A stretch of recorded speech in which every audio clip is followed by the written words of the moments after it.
My name is Amelia Richardson, 35, and I stood frozen on the sidewalk staring at my belongings scattered across our manicured lawn like worthless debris.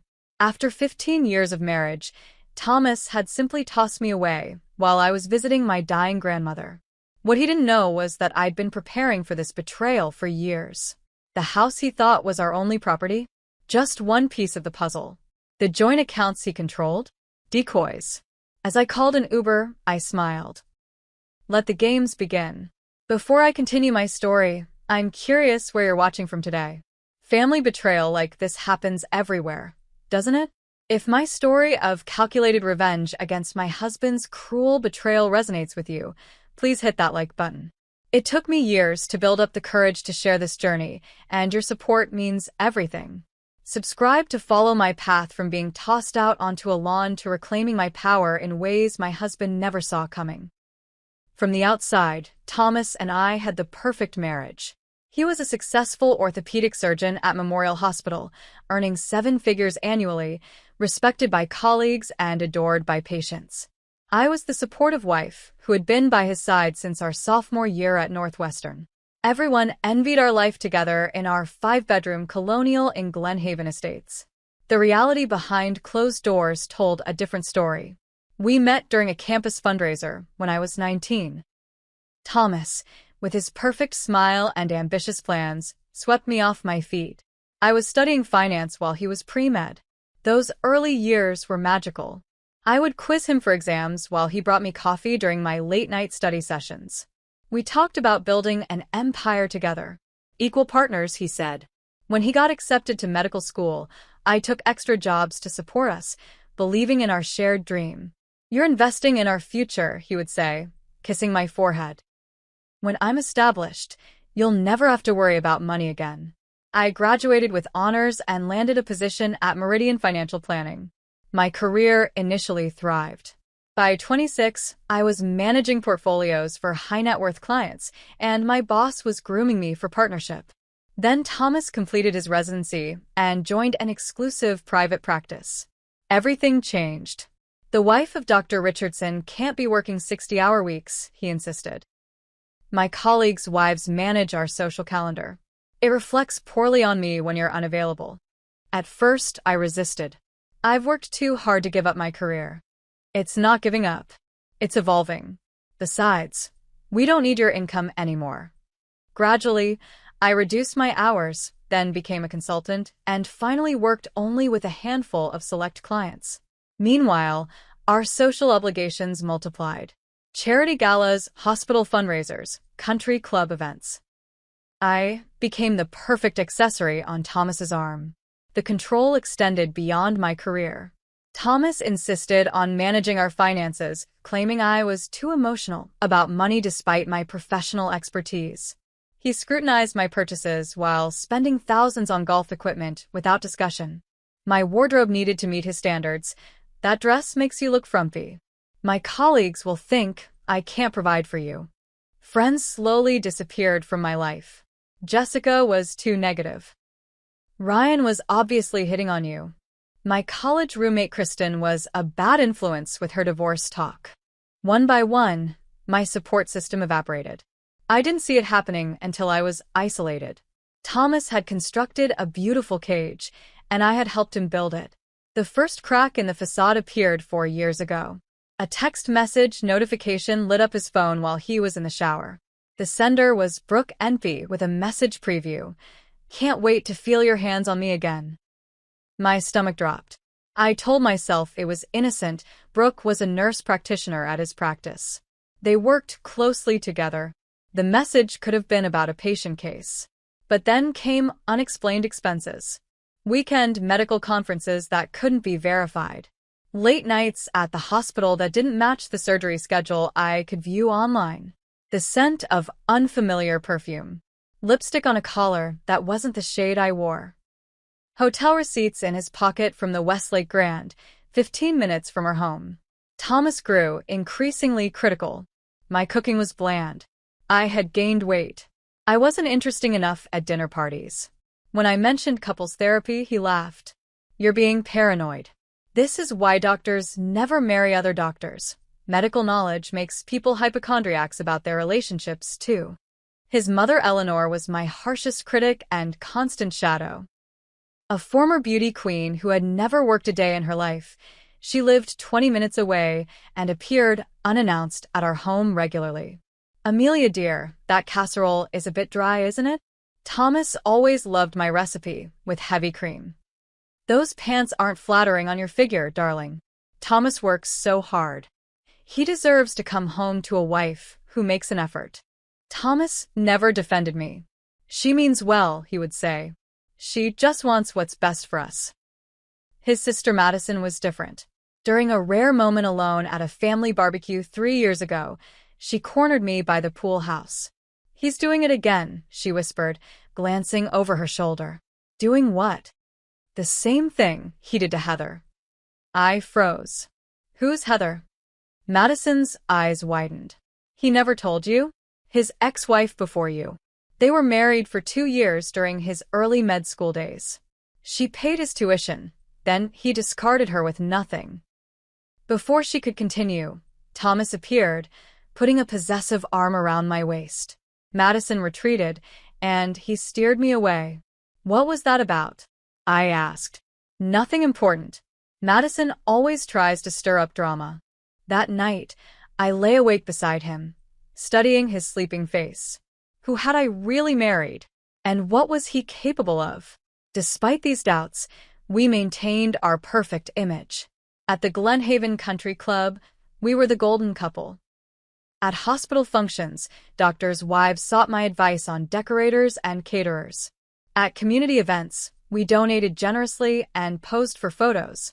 Behind my smile, I was cataloging evidence and calculating risks. Something in Thomas's demeanor had shifted. He was securing his position and assets. I discovered a prenuptial agreement I'd signed had been modified with a post-nuptial agreement during a flurry of documents he had me sign when we refinanced our house.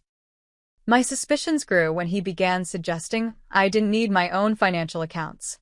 "Why not consolidate everything? It's more efficient." I smiled and nodded, playing the role of trusting wife while silently recognizing the trap being set. Thomas was preparing to leave me with nothing, and he thought I was too naive to see it coming. The definitive moment that transformed suspicion into action came 3 years ago. While reviewing our tax returns, Thomas always had me sign without reading. I noticed discrepancies. Significant income was missing, and there were deductions for property taxes on addresses I didn't recognize. "Just investment properties through my medical corporation," he explained dismissively. "The accountant handles all that. Nothing for you to worry about." But I did worry. I began taking photos of financial documents with my phone while he was at work. I created password-protected folders and stored them in multiple cloud accounts. I needed proof of our marital assets before they mysteriously disappeared. Fate intervened 2 months later at Nordstrom. I was picking up a suit Thomas had altered when a woman approached me in the parking lot. "You're Amelia Richardson, aren't you?" she asked. Attractive, early 40s, with wary eyes. "Yes." "Do I know you?" "No, but I know you." "I'm Heather Collins." Thomas's first wife. My heart pounded as I remembered Madison's warning. "I've debated approaching you for years," Heather continued. "But seeing you today, I can't stay silent anymore. Has he started hiding money yet?" We spoke for 2 hours at a nearby coffee shop. Heather had supported Thomas through his first 2 years of medical school, working 2 jobs while he studied. Once he secured major medical school loans, he filed for divorce, claiming they had grown apart. The loans were in his name alone. Their small starter home had been sold, with Thomas taking the proceeds as repayment for his career sacrifices. He had left her with nothing but debt. "He's charming and brilliant," Heather said, stirring her untouched coffee. "But he sees relationships as transactions. When your value to him diminishes or he finds a better option, he'll discard you without remorse." That evening, I searched for divorce attorneys specializing in high-asset cases and found Sofia Ramirez. Her website featured testimonials from clients who had faced similar situations. I made an appointment, paying the consultation fee in cash. Sofia's office was discreet, tucked inside a downtown high-rise. She listened without judgment as I outlined my suspicions. "You're smarter than most who come to me," she said when I finished. "They wait until they're locked out of the house with frozen credit cards. If you're right about your husband, we need to move carefully. Gathering evidence without alerting him is critical." She provided a checklist: document all assets, secure personal paperwork, establish independent credit, open separate accounts, and build a financial cushion. Most importantly, maintain the facade. "The element of surprise is your only advantage against someone like your husband," she warned. "Once he knows you're preparing to leave, he'll move quickly to cut off resources." That night, I created a secure email account and began my double life. I contacted my grandmother, who had always maintained financial independence despite my grandfather's wealth. She wired me $20,000 from her personal account, money my grandfather had never known about. "Every woman needs a fuck-off fund," she told me bluntly. "I've had one for 60 years. Never needed it, thank God, but it gave me the security to speak my mind." I opened accounts at a bank Thomas never used, using my office address for correspondence. I diverted small amounts from my personal inheritance that had remained in my name, converting them to cash and then depositing them in my new accounts. My financial background proved invaluable. I traced Thomas's hidden investments through public records searches and careful monitoring of our mail. I discovered offshore accounts in the Cayman Islands. A vacation property in Aspen was registered to his mother, but paid for with marital funds. A boat registered to his medical practice was actually our personal yacht, effectively hidden from marital assets. The most significant discovery was a shell company called Meridian Medical Holdings that owned several commercial properties. Thomas had been diverting substantial income into this entity for years. According to our tax returns, this company didn't exist. 14 months into my investigation, I had mapped an impressive network of hidden assets totaling over $12 million, money I legally had claimed to as his spouse in our equitable distribution state. The next phase required more boldness. Using an anonymous LLC called Contingency Property Investments, I purchased a beautiful craftsman-style home in Lakewood, 30 miles from our primary residence. The 4-bedroom house sat on a wooded lot with a stream running through the backyard. Exactly the type of home I had always wanted, but Thomas had dismissed as too rustic. I furnished it slowly, claiming to donate old furniture to charity, when actually moving it to my secret house. I installed a state-of-the-art security system. I planted a garden. I created a home office. I built the life Thomas had prevented me from having. To explain my frequent absences, I told Thomas the first was volunteering at a women's financial literacy program. He approved, seeing it as another social credential. "Good for appearances," he noted, never asking for details. I befriended my new neighbors under the guise of being the property manager for an out-of-state owner. Leslie and Mark Jackson next door invited me to neighborhood barbecues. Grace Peterson across the street shared gardening tips. They became the authentic community I'd been missing. Professionally, I was rebuilding too. I maintained a small client base from my former firm, working remotely without Thomas's knowledge. I rebranded as an independent financial consultant specializing in women's financial independence. The irony wasn't lost on me. Living this double life took an emotional toll. Some nights, I lay beside Thomas wondering if I had manufactured problems in an otherwise successful marriage. Then he would make a cutting remark or I would discover another financial deception, and my resolve would strengthen. I documented everything meticulously. Sophia reviewed my evidence monthly, helping me build what she called an airtight case. "When do we file?" I asked during our third meeting. "We don't," she replied. "We wait for him to make the first move. Let him think it's his idea. Let him believe you're unprepared. The temporary satisfaction of filing first isn't worth the strategic advantage of catching him off guard." So I waited, maintaining my role as the perfect doctor's wife while secretly preparing for the inevitable betrayal. I wasn't just building a financial escape plan. I was creating an entirely new life that Thomas knew nothing about. The call came on a rainy Tuesday evening in April. Thomas was attending a medical conference in Chicago, which I knew was actually a weekend with Brooke at the Four Seasons based on the credit card alerts I still received. I was alone when the hospice nurse called about my grandmother Diana. The doctors give her 2 to 3 weeks, the nurse explained gently. She's asking for you.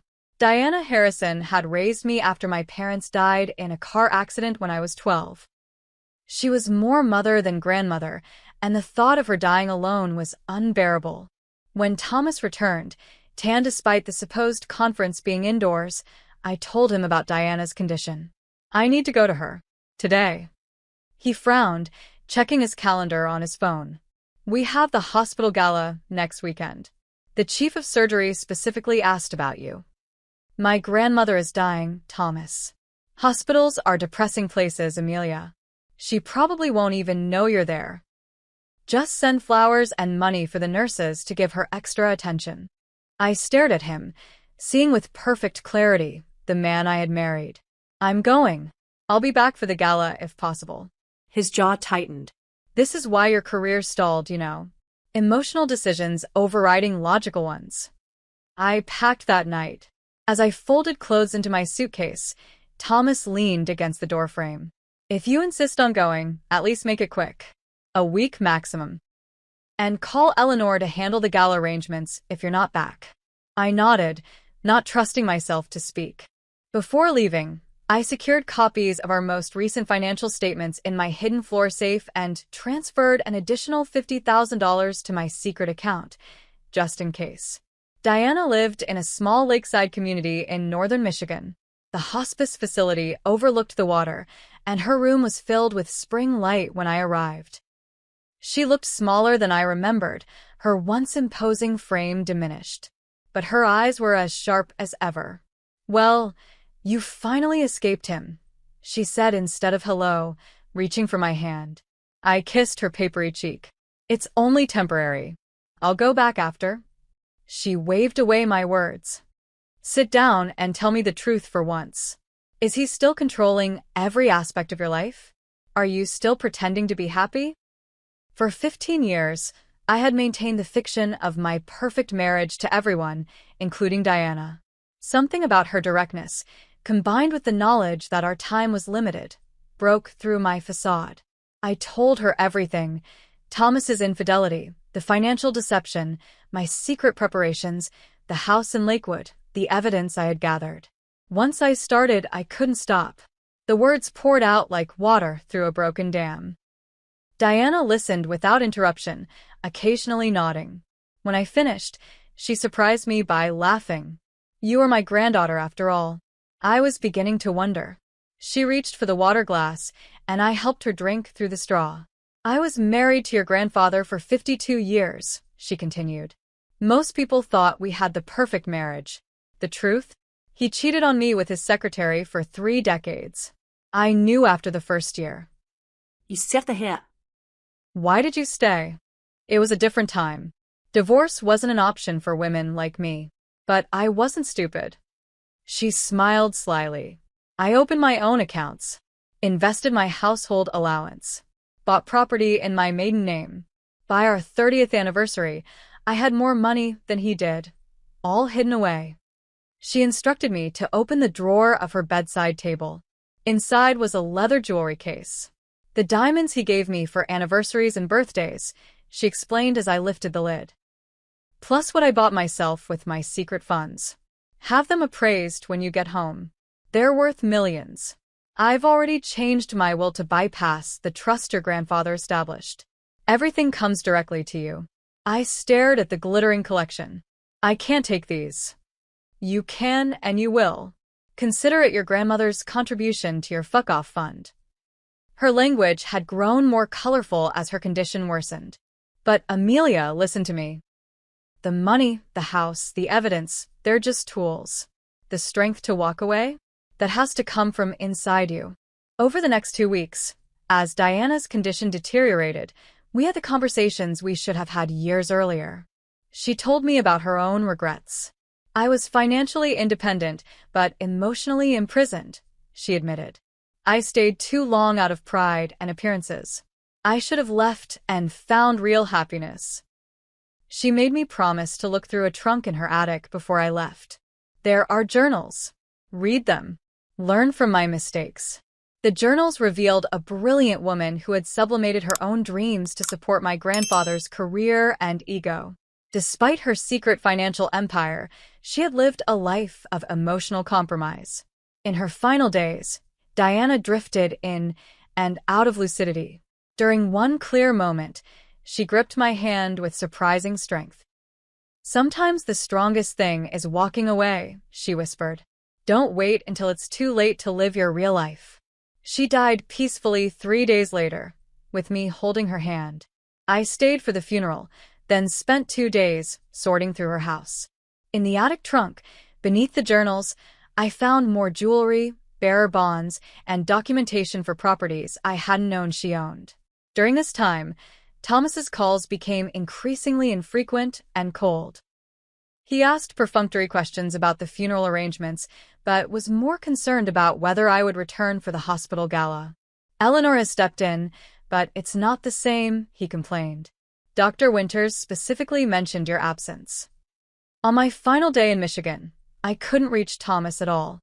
His phone went straight to voicemail, and he didn't respond to texts. Uneasy, I called our neighbor Rachel under the pretense of checking on a package delivery. "Oh, everything seems fine over there," she said hesitantly.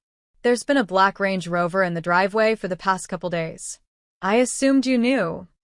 An hour later, she texted a photo of the vehicle with the caption, "Just FYI.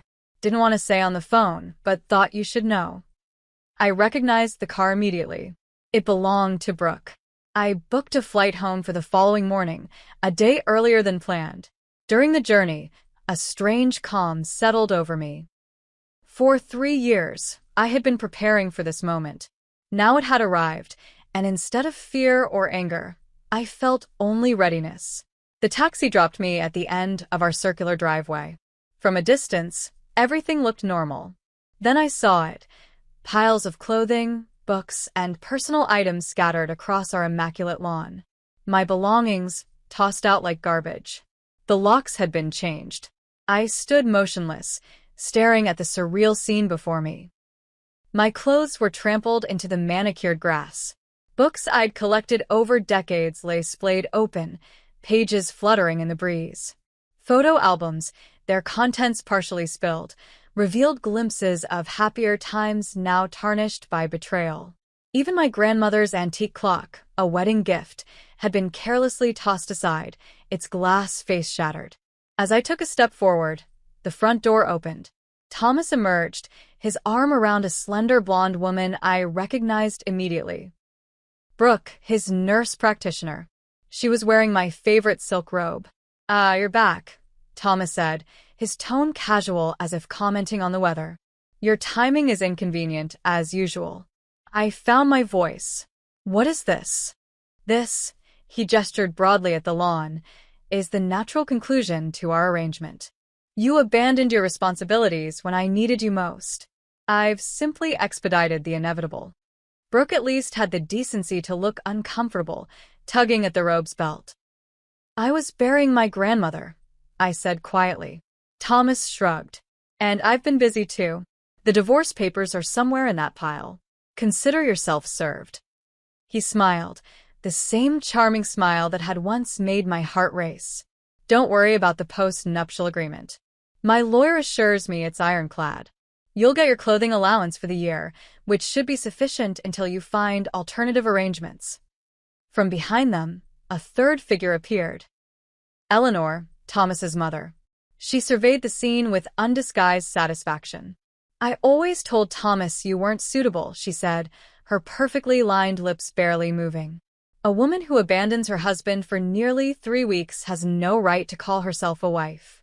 I noticed movement behind curtains in neighboring houses.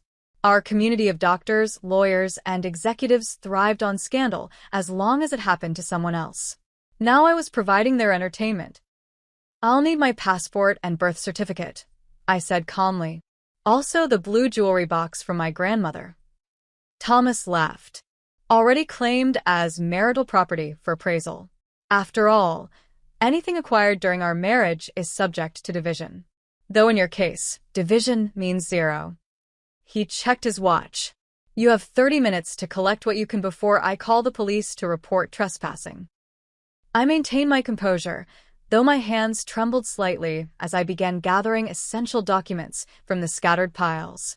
Years of planning had prepared me for this moment, but the public humiliation still stung. As I sorted through my belongings, Thomas watched from the porch, occasionally whispering to Brooke or accepting a drink from his mother. They were enjoying the spectacle, the powerful doctor dispensing justice to his ungrateful wife. I found the divorce papers wedged inside my favorite novel. The filing date was 4 days ago, while I was attending my grandmother's funeral. I folded them neatly into my purse without reading further. My phone vibrated with a text from Sophia. Joint accounts emptied 20 minutes ago. $347,221 transferred to his private account. Documented. Another piece in the puzzle of Thomas's betrayal. I continued methodically collecting my most important possessions. Legal documents, irreplaceable photos, family heirlooms that had escaped Eleanor's greedy assessment.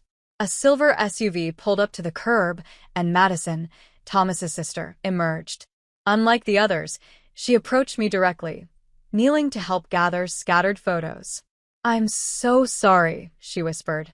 "He's been planning this for weeks. I tried to warn you." Thomas's voice boomed from the porch. "Madison, family supports family. Get up here immediately." She squeezed my hand before retreating to the house, leaving me alone with the wreckage of my marriage. When my suitcases were filled with what I could salvage, I called an Uber. Thomas smirked, clearly believing he had left me homeless and destitute. Little did he know I was heading to a storage facility where I would secure these items before moving into my fully furnished secret home. "Time's up," Thomas announced, phone in hand. "Shall I call the police now, or would you prefer to leave with some dignity intact?" I looked up at the trio on the porch, Thomas, Brooke, and Eleanor, and felt a moment of absolute clarity. They thought this was the end of my story. In reality, it was just the beginning. "No need for the police," I replied, my voice steady. "I have everything I came for." As my Uber arrived, I turned back one last time. "Oh, and Thomas? You might want to check your hospital email. The board of directors sent an interesting message this morning. Something about an internal audit of physician billing practices." His smug expression faltered slightly, the first crack in his perfect facade. "I've been exactly where you are now, watching this unfold and wondering how someone survives such a public betrayal. The moment I stood on that lawn, I felt so alone. If you've ever experienced family betrayal or watched someone you love be mistreated, you know that hollow feeling. I'd love to hear in the comments if you've witnessed similar family drama and how it was resolved. This story continues with unexpected twists that I'm still processing to this day. From the storage facility, I called Sophia, who immediately arranged to meet me at her office. "This is actually perfect," she said, reviewing the divorce filing. "He's so confident in his post-nuptial agreement that he's been sloppy. Very sloppy." She showed me the filing documents. Thomas had falsified financial disclosures, omitting the properties and accounts I had discovered. He'd also claimed I had abandoned the marriage, using my grandmother's illness as evidence of my selfish priorities. "This is fraud upon the court," Sophia explained, her eyes gleaming. "Judges hate being lied to even more than they hate spouses hiding assets. We formulated our immediate response strategy. Sophia would file an emergency motion for temporary support and exclusive use of the marital home based on improper eviction. She would also notify the court of the hidden assets, requesting an immediate freeze. "Don't expect to get back into the house," she warned. "That's just a strategic move to unsettle him. The real goal is to secure your financial position while we prepare our comprehensive response." I nodded, feeling strangely detached. The house had never truly been my home. Just another showcase for Thomas's success. "Where will you stay tonight?" Sophia asked, concern evident in her voice. I smiled for the first time that day. "I have arrangements." I checked into the Westlake Grand Hotel, the same hotel where Thomas conducted his affairs, for one night while I finalized preparations at my secret house. Using cash and a credit card Thomas knew nothing about, I ordered room service and took a long bath, allowing myself to process the day's events. Thomas called repeatedly that evening, increasingly angry that I wasn't begging to return home. I let the calls go to voicemail, listening to his messages escalate from smug satisfaction to confused irritation. Where are you staying? Eleanor says none of your friends have heard from you. The bank called about unusual activity on your personal account. What have you been doing? My lawyer says you've retained Sofia Ramirez. That's an expensive mistake you can't afford. His final message was telling. You're embarrassing yourself, Amelia. Come home, and we can discuss a more dignified separation. This rebellious phase is beneath you. He still believed I would break, that without his financial support, I would have no choice but to accept his terms. This fundamental misunderstanding of who I had become would be his downfall. The next morning, I met with the security consultant at my Lakewood house. We upgraded the system to include motion sensors, cameras with night vision, and silent alarms connected directly to the local police. I wasn't taking any chances with Thomas's temper once he discovered my deception. By afternoon, I had officially moved into my secret home. As I unpacked the few salvaged belongings among the carefully curated furnishings I had selected over the past 3 years, I felt a strange sense of homecoming. This house represented the woman I had become in secret. Strong, independent, and prepared. I stood in the kitchen, running my hand along the butcher block countertop I had installed myself, and made a decision. I would not be defined by Thomas's betrayal. This was not just a hiding place, it was where I would begin my real life. My first morning in the Lakewood house dawned with unexpected peace. For the first time in 15 years, I woke without anxiety about meeting Thomas's expectations. No perfectly pressed outfit to select, no elaborate breakfast to prepare, no carefully applied makeup to ensure I was presentable. Instead, I sat on my back deck with coffee, watching sunlight filter through the trees while planning my next moves. My phone buzzed with a text from Sofia. Emergency hearing scheduled for Friday. Stay unreachable until then. I spent that day activating what I called my emergence plan. I officially launched Richardson Financial Solutions, the consulting business I had been building quietly for years.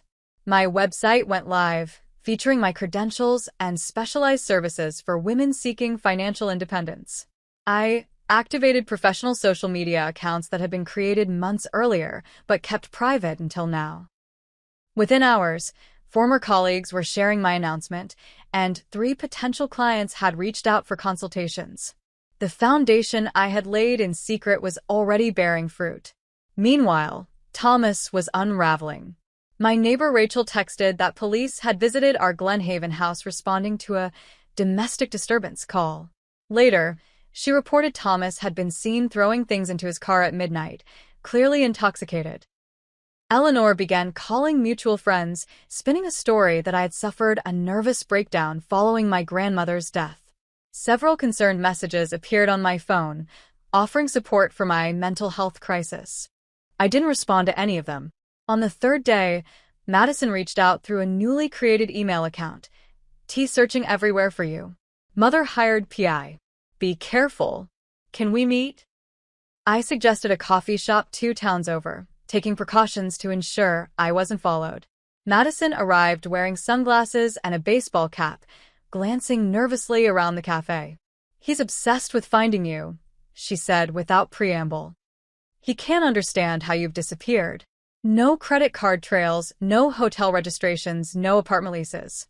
The private investigator is checking homeless shelters now. I sip my latte calmly. And why are you telling me this?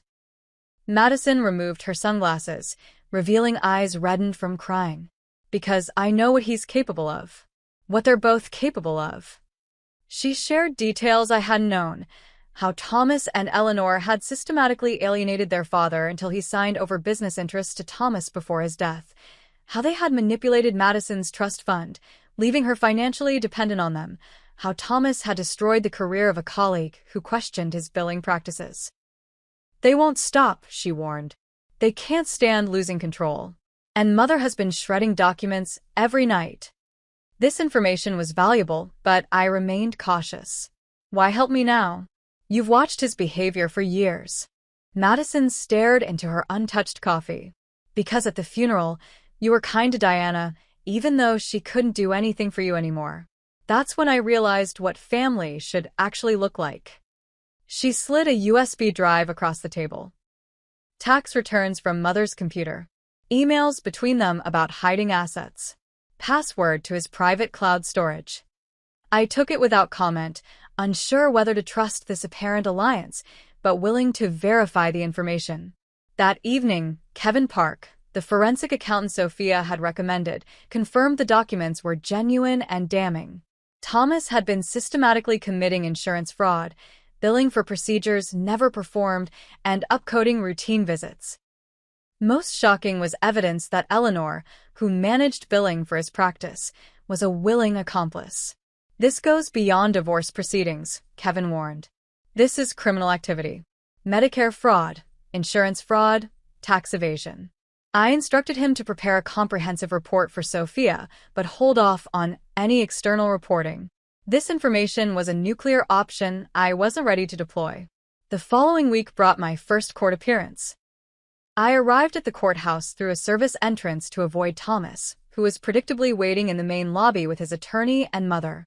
Inside the courtroom, his confidence visibly faltered when he saw me seated beside Sophia, professionally dressed and composed.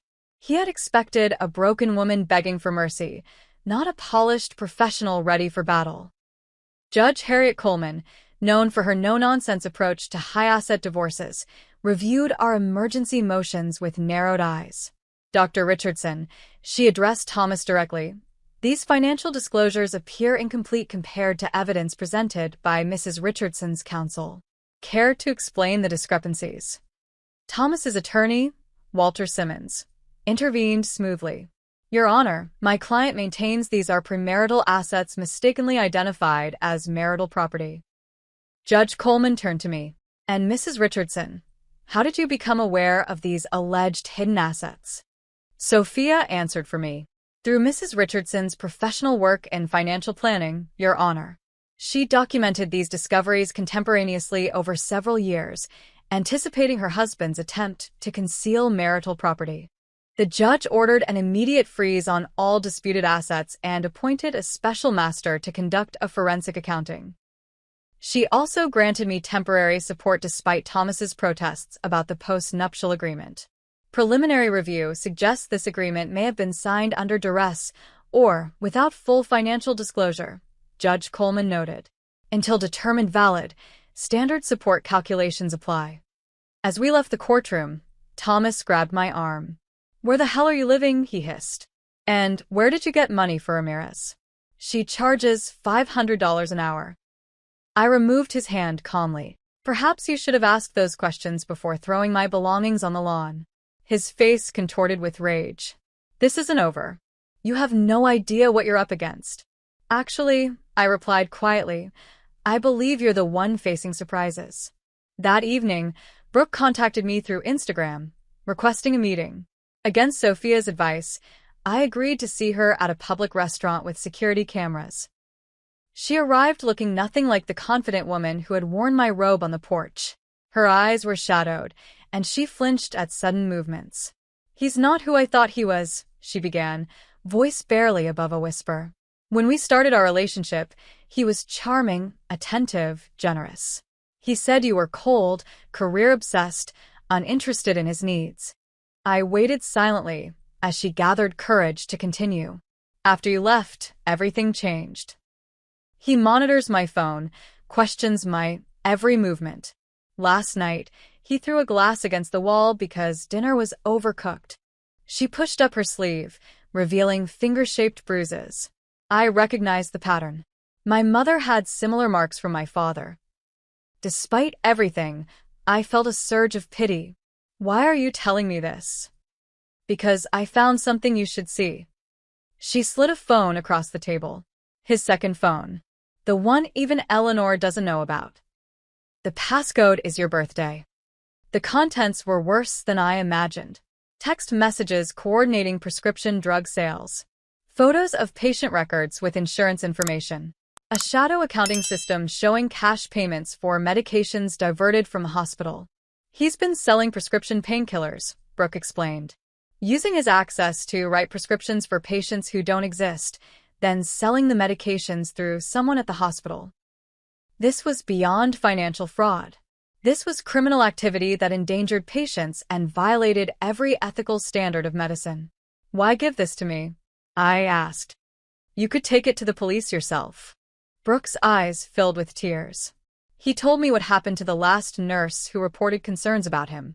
She lost her license, her reputation, everything. He said he would do the same to me. She stood to leave. I'm moving back to Oregon tomorrow. My sister bought the ticket. Please wait a few days before using any of this. I copied the evidence before returning the phone, promising to protect her as my source. Though I had no sympathy for her role in destroying my marriage, I understood she too had been manipulated by a master predator. Over the next month, I executed my plan methodically. I canceled all joint credit cards, removed myself from our shared insurance policies, and formally resigned from club memberships Thomas valued for social networking. Each cancellation was a small piece of a larger strategy to dismantle the life he had constructed. The effect was both immediate and satisfying. Thomas was denied entry to the Glenhaven Country Club after I canceled our family membership, creating a scene witnessed by his most important clients. Our joint donor status at the hospital's annual gala was revoked after I withdrew my contribution, leaving him scrambling to maintain appearances. Most significantly, I submitted an anonymous tip to the hospital's compliance office regarding billing irregularities in Thomas's practice. This triggered an internal investigation that quickly expanded to include prescription monitoring. Thomas's carefully constructed world was crumbling, and he had no idea that I was the architect of its destruction. Each move was calculated, legal, and devastating. Throughout this period, I maintained my new life in Lakewood. My business grew steadily as word spread among women seeking financial advice during major life transitions. I joined the local chamber of commerce and volunteered at community events. I planted a vegetable garden and adopted a rescue dog named Charlie. I was building genuine connections based on who I truly was, not who my husband expected me to be. The private investigator Thomas hired eventually discovered my Lakewood address through vehicle registration records. 6 weeks after I moved in, security cameras captured him examining the property's perimeter at dusk. He returned after midnight, attempting to disable a camera before trying to force open a back door. The silent alarm notified police, who arrived to find Thomas drunkenly demanding entry to his wife's hideout. The resulting arrest for attempted breaking and entering made local headlines. Prominent surgeon detained at ex-wife's residence. Sophia immediately filed for a restraining order, which was granted based on the security footage and police report. Thomas was barred from coming within 500 feet of me or my property. His professional life was similarly imploding. The hospital placed him on administrative leave, pending the investigation into billing practices. Several patients transferred to other providers after news reports raised questions about his conduct. In a desperate countermove, Thomas filed an emergency motion claiming I had stolen confidential medical information and was conducting a smear campaign to damage his reputation. The judge dismissed his motion, noting dryly that anonymous compliance tips were protected by whistleblower statutes regardless of their source. Eleanor, perhaps sensing the shifting tide, attempted a different approach. She appeared unannounced in my new office in downtown Lakewood, dressed immaculately and bearing what appeared to be an olive branch. "This has gotten out of hand," she began, setting her designer purse on my desk without invitation. "Thomas is under tremendous stress. His blood pressure is concerning. Perhaps we can reach an amicable solution." I gestured to a chair. "I'm listening. A quick, quiet divorce. Equal division of known assets. You drop all further claims and investigations. Thomas maintains his practice and reputation." I smiled politely. "And why would I agree to that when evidence suggests substantial hidden assets and potential criminal activity?" Eleanor's composed facade cracked slightly. Those are serious accusations without merit. Be careful about making defamatory statements. I have documentation regarding Meridian Medical Holdings, I replied calmly. The offshore accounts. The Aspen property purchased with diverted patient payments. Your role in managing these transactions. Her face paled. You're bluffing. I opened my desk drawer and removed a thick folder. Financial records tend to leave trails, Eleanor, especially when someone has been documenting them for years. She stood abruptly. You'll regret this approach. Family protects family. Yes, I agreed. That's exactly what Madison finally understood. The mention of her daughter's betrayal hit home. Eleanor gathered her purse with trembling hands. You've turned my own daughter against me with your lies. Madison made her own choices after seeing the truth, just as I did. As she reached the door, I added, the investigators will likely want to speak with you about the billing records soon. I suggest consulting your own attorney rather than sharing Thomas's. 2 days later, Madison called to report that Eleanor had suffered what appeared to be a panic attack and was hospitalized briefly. Thomas blamed me directly, leaving threatening voicemails that Sophia promptly forwarded to the district attorney as violations of the restraining order. He's self-destructing, Sophia observed during our weekly strategy meeting. This is when he's most dangerous. Stay vigilant. She was right. Despite his mounting legal troubles, Thomas seemed fixated on punishing me rather than salvaging his career and freedom. When financial pressure failed to break me, he resorted to attacking my reputation. Former friends reported he was spreading rumors about mental instability, drug use, even infidelity on my part.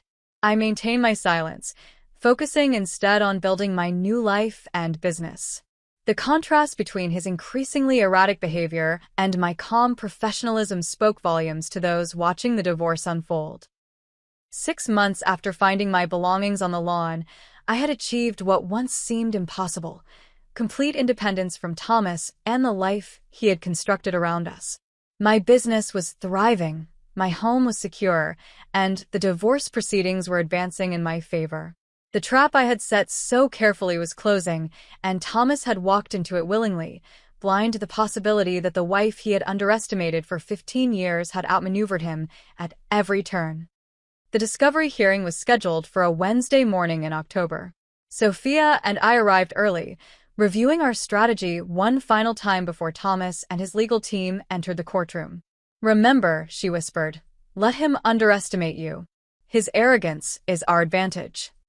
Thomas appeared noticeably diminished since our last court appearance.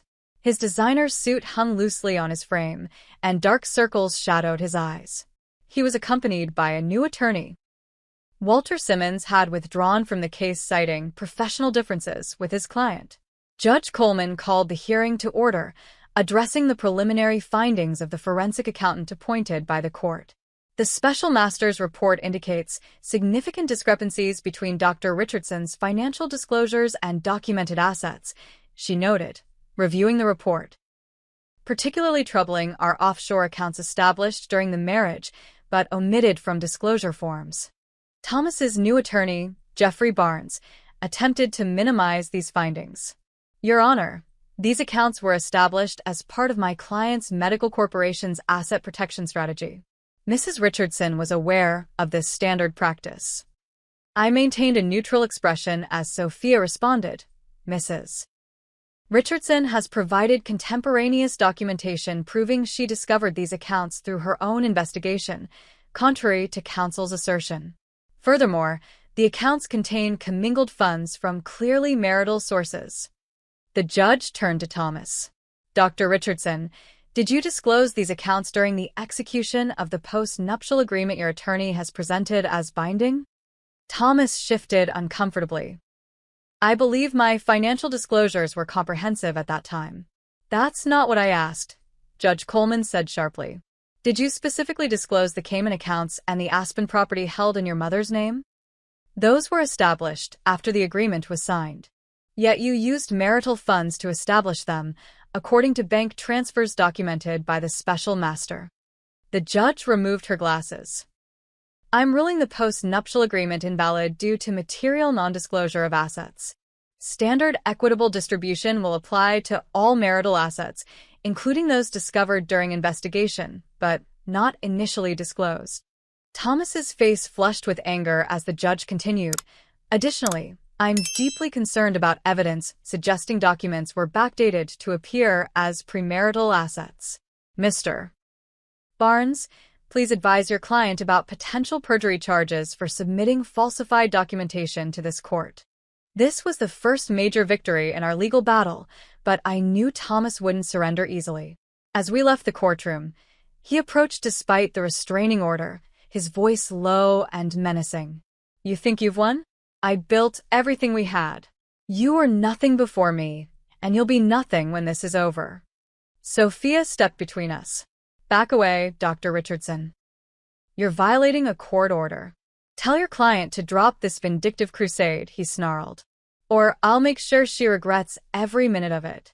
Court officers intervened, escorting Thomas away while Sophia documented the interaction for another restraining order violation.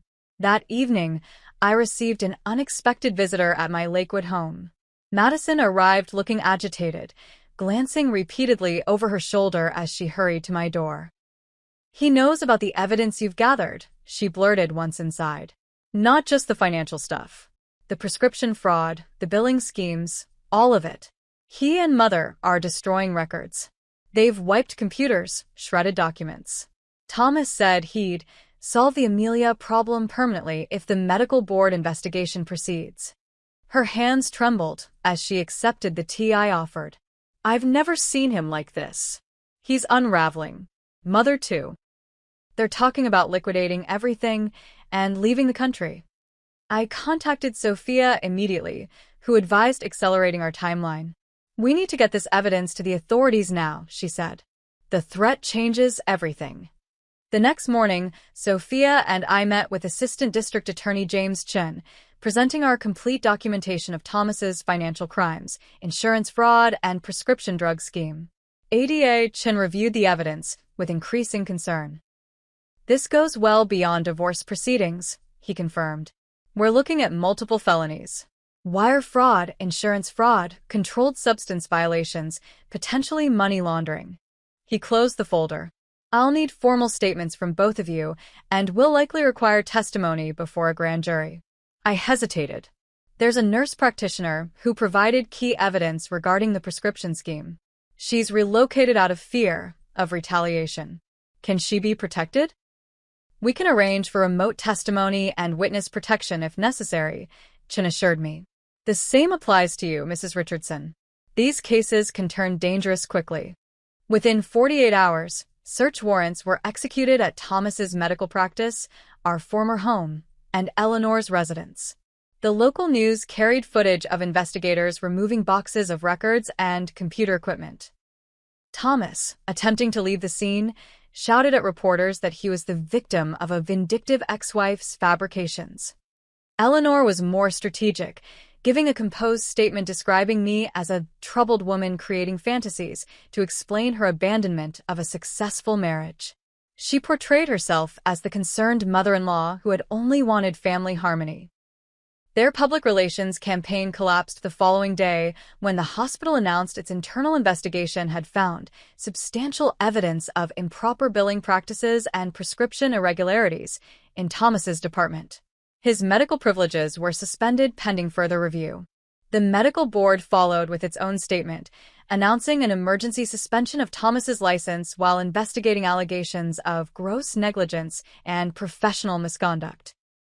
As these professional consequences mounted, Thomas's focus on me intensified. Despite the restraining order, he appeared at my office building, attempting to confront me in the parking garage until security intervened. He called repeatedly from blocked numbers, leaving increasingly incoherent messages.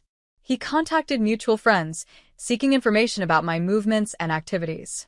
When these efforts failed, he escalated to a new level of desperation. During a scheduled deposition related to the divorce, Thomas's attorney requested a brief recess. When proceedings resumed, Thomas made a startling proposal. I'm prepared to offer a settlement, he announced, sliding a document across the table. $3 million, the Glenhaven house, and my half of all joint accounts. In exchange, Mrs. Richardson will withdraw all allegations regarding financial impropriety and make no further statements to investigators. Sophia and I exchanged glances before she responded. Are you offering to pay my client to obstruct justice in an ongoing criminal investigation? His attorney quickly intervened. That's not what Dr. Richardson meant. He's simply seeking to resolve the civil matter expeditiously. By explicitly linking a financial settlement to my client's cooperation with authorities, Sophia countered. I'm obligated to report this offer to the district attorney's office. Thomas slammed his fist on the table. You've destroyed everything I built. 15 years of marriage, and this is how you repay my generosity. I made you who you are. In that moment, I finally spoke directly to the man who had controlled my life for 15 years. No, Tomás. You tried to erase who I was. The woman you married, the one with dreams, ambitions, and integrity. You nearly succeeded. I gathered my papers calmly. I don't want your money. I want justice. For myself and for everyone else you've harmed through your arrogance and greed. The settlement offer, as Sophia predicted, only strengthened the criminal case against Thomas. The district attorney interpreted it as consciousness of guilt and potential witness tampering. A grand jury was convened, and indictments followed. 37 counts including fraud, controlled substance violations, and conspiracy. Eleanor was named as co-conspirator in the financial crimes. The evidence Madison had provided proved crucial, documenting Eleanor's active role in concealing assets and falsifying records. She faced her own charges of conspiracy and accessory after the fact. The arrests made national news. Prominent surgeon and mother charged in massive fraud scheme, read the headlines. Photos showed Thomas and Eleanor being led from their homes in handcuffs, their expressions a mixture of shock and fury. Madison, though devastated by her family's public disgrace, stood by her decision to cooperate with authorities. They taught me that loyalty means protecting family secrets at any cost, she told me during a quiet dinner at my home. I finally realized true loyalty means standing for truth, even when it hurts. Thomas and Eleanor were released on bail with electronic monitoring and surrender of their passports. Their assets were frozen pending trial, leaving them dependent on loans from increasingly distant friends for legal representation. The criminal proceedings overshadowed our divorce case, which Judge Coleman expedited given the circumstances. The final settlement reflected the full accounting of marital assets, including those Thomas had attempted to hide. Beyond financial considerations, the court acknowledged the emotional and career damage I had suffered during the marriage. The systematic undermining of Mrs. Richardson's professional opportunities and personal autonomy constitutes a form of economic abuse, Judge Coleman noted in her ruling. This court considers such factors when determining equitable distribution in cases where one spouse has demonstrably suppressed the other's earning capacity and independence. As the criminal case progressed, former patients and colleagues came forward with additional allegations against Thomas. Stories emerged of bullying, sexual harassment, and medical negligence covered up through intimidation. The prestigious practice he had built was revealed as a toxic environment ruled by fear and manipulation. Thomas, watching his reputation crumble along with his freedom, made one final desperate attempt to regain control. Despite the restraining order and bail conditions prohibiting contact, he appeared at my home at 3 a.m, triggering security alarms and camera recordings. Police arrived to find him attempting to disable the security system, clearly intoxicated and carrying what they described as burglary tools. The violation of both bail conditions and the restraining order resulted in his bail being revoked. He was held in custody pending trial. Eleanor, suddenly facing the consequences of her actions without Thomas's protection, suffered what her attorneys described as a stress-induced cardiac event. Though not life-threatening, it delayed court proceedings and garnered her some public sympathy, until records emerged showing she had exaggerated symptoms to avoid court appearances in the past. As Thomas awaited trial in county jail and Eleanor recovered under house arrest, I found myself at the center of unexpected public attention. Women's groups contacted me about speaking on financial abuse. Legal organizations requested presentations on documenting hidden assets. Financial publications sought interviews about protecting oneself within marriage. The story of how a controlled, isolated wife had methodically gathered evidence and built an escape plan while maintaining a perfect facade resonated widely. I agreed to selected speaking engagements, hoping my experience might help others recognize warning signs I had missed for too long. Through it all, I maintained the privacy of my daily life in Lakewood. My home remained my sanctuary. My business continued to grow, now specializing in helping women achieve financial independence during major life transitions. I developed a particular expertise in assisting those leaving controlling or abusive relationships.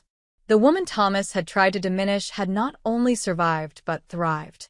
The revenge he had feared was simply the natural consequence of his own actions exposed to light. On a crisp autumn morning almost 2 years after finding my belongings scattered across our lawn, I sat in the federal courthouse awaiting the final resolution of Thomas's criminal case. The trial had been delayed multiple times through procedural maneuvers, but eventually, facing overwhelming evidence and the prospect of decades in prison, Thomas had agreed to a plea deal. The courtroom was nearly empty. The media attention had long since moved to newer scandals. Sophia sat beside me, her presence a comfort after the long journey we had navigated together.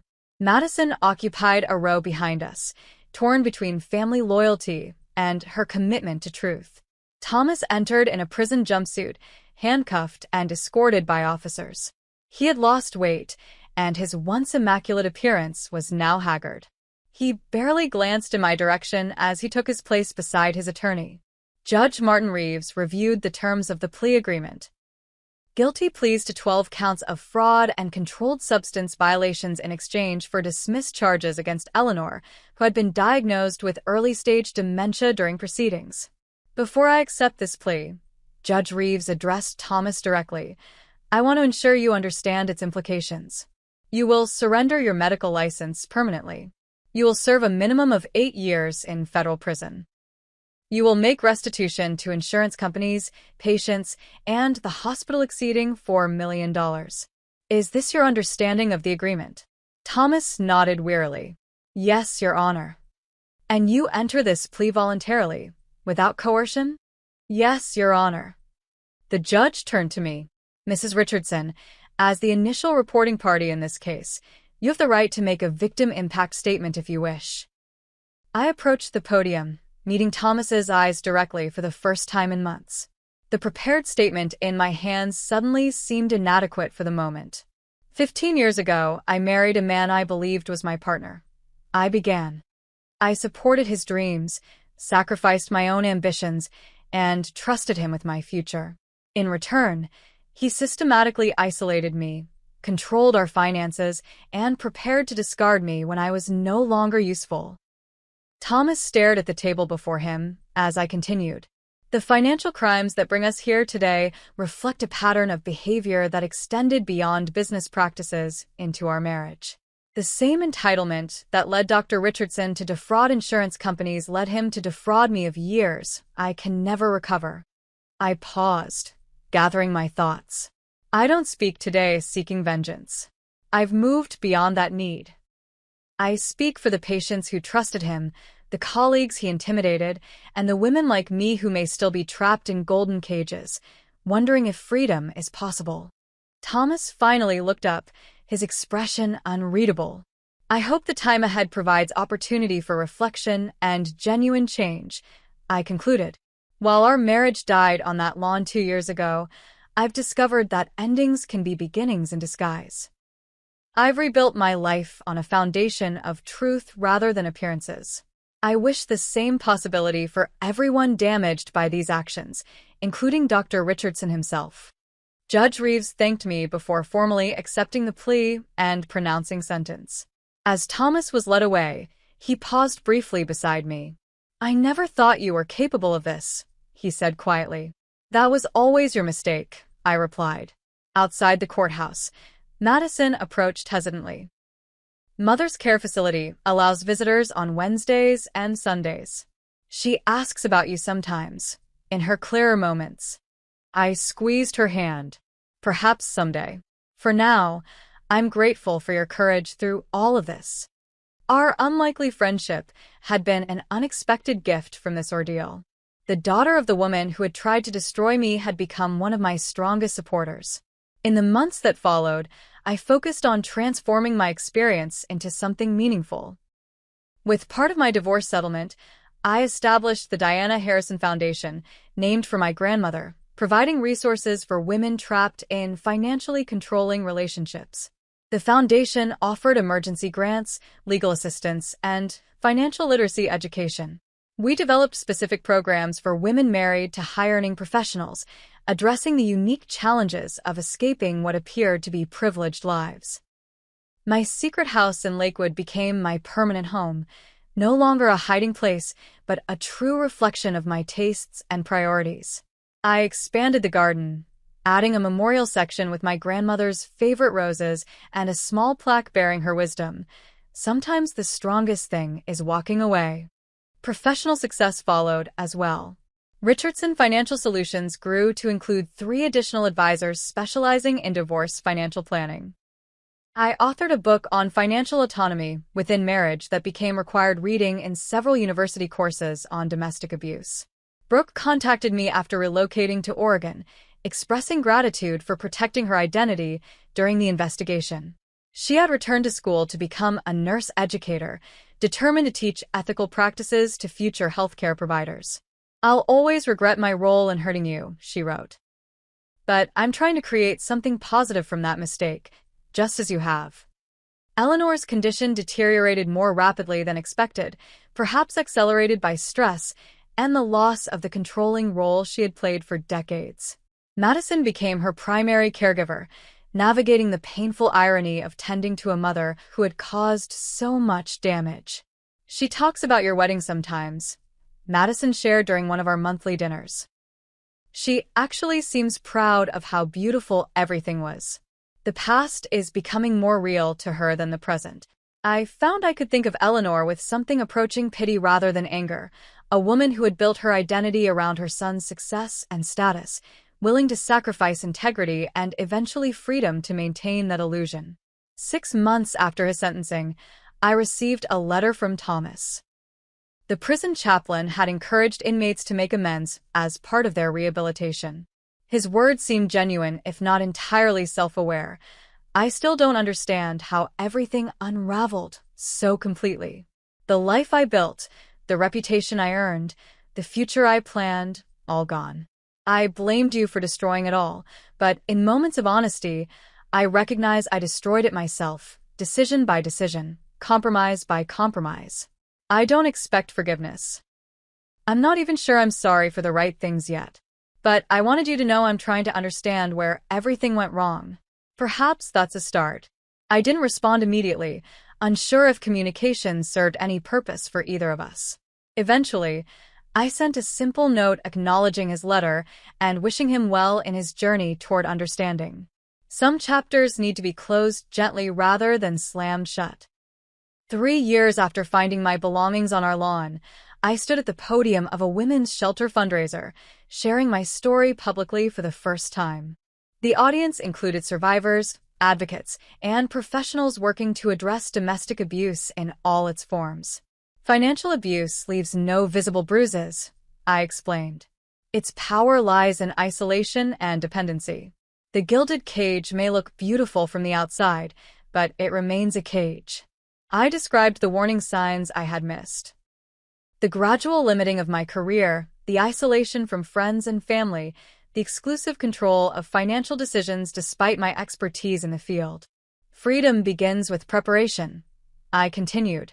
For me, that meant years of documenting, saving, and creating a parallel life while maintaining a perfect facade. Not everyone has that luxury of time or resources, which is why organizations like this shelter are essential. After my presentation, women approached to share their own stories. Some still trapped, others recently escaped, many years into rebuilding lives shattered by control and manipulation. A young woman clutching a worn notebook waited until the others had departed. I've been documenting everything for 8 months, she whispered. My husband doesn't know I've created an escape fund. Hearing your story makes me believe I can actually leave. In that moment, I recognized the full circle of my journey. From the control doctor's wife to a woman helping others find their own paths to freedom. The revenge Thomas had feared wasn't the public exposure of his crimes or the loss of his medical license. It was simply my reclamation of the woman I was always meant to be. My grandmother Diana had shown me that financial independence was the foundation of personal autonomy. Through her lessons and her legacy, I had found the strength to walk away and rebuild. Now I was passing that wisdom forward, creating a network of support for women still finding their way out of beautiful prisons. Each time I returned to my Lakewood home, the house I had prepared in secret and now enjoyed in freedom, I felt profound gratitude. The sprawling garden, the home office where I advised clients, the quiet reading nook overlooking the stream, all represented choices made for myself rather than to maintain appearances or please others. The perfect doctor's wife had disappeared, replaced by a woman comfortable with imperfection and authenticity. The facade had cracked, then shattered completely, revealing something far more valuable than the polished image Thomas had demanded. On the 5th anniversary of my grandmother's death, I visited her grave with fresh flowers and news of the Foundation's achievements. Standing beside the simple headstone, I felt her presence in the wisdom that had guided me through the darkest times. "You were right," I said aloud. "Sometimes the strongest thing is walking away. And sometimes what appears to be an ending is actually the beginning of everything that matters." I've shared my story today not just to describe what happened, but to connect with others who might see themselves in my experience. Family betrayal leaves wounds that take time to heal, but that healing is possible. If my journey resonated with you, I'd love to hear your thoughts in the comments. What family betrayal have you witnessed or experienced, and how did you find the strength to move forward? Please share, like, and subscribe if you'd like to hear more stories of overcoming family manipulation and finding justice. Your support helps this channel reach others who might be feeling alone in similar situations. Remember, the first step toward reclaiming your power is recognizing when it's been taken from you. Thank you for listening to my story of how I transformed from a controlled wife to a woman helping others find their freedom.